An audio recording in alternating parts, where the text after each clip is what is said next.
नमस्कार मैत्रिणींनो. मी रुहीसाठी बनवलेला आंब्याचा केक म्हणजे मफिन्स म्हणू शकता. त्यासाठी रवा घेतलेला 1 वाटी, तो मस्त मिक्सरमधनं छानसा बारीक करून घेतला. तो एका बाउलमध्ये काढून घेतला आणि 2 असे आंबे साधारण मी घेतले होते आणि गोड जास्त व्हावं म्हणून मी आंबे 2 घेतले होते. तुम्ही एकही घेऊ शकता.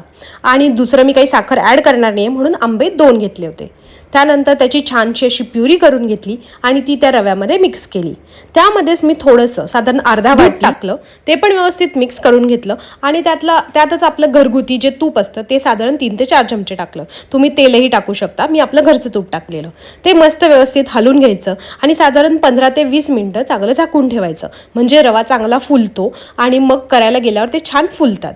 झाकण काढल्यानंतर त्यातच मी अर्धा चमचा बेकिंग पावडर टाकलेलं आणि नंतर व्यवस्थित हलवून घ्यायचं. तुम्हाला पाहिजे तो थोडासा सोडा पण टाकू शकता, पण मी त्यात टाकला नव्हता, काही गरज पडली नाही. मस्त बेकिंग सोडा टाकल्यानंतर जे आपण हलवलेलं मिश्रण आहे ते लगेच तुमच्याकडे जे मोल्ड्स आहे त्यात टाकून घ्यायचं. तुमच्याकडे जर असा तो ब्रेडवाला ट्रे असेल तर तुम्ही मस्त त्याचा ब्रेड पण बनवू शकता.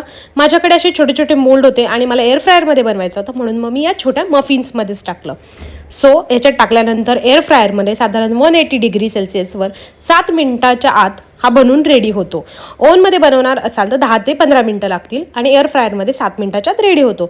एका वाटीपासून साधारण हे 10 तरी तयार झाले होते आणि मस्त छान लुसलुशीत मऊ झाले होते. रुहीची रिॲक्शन बघा, तिला ते खूप आवडले.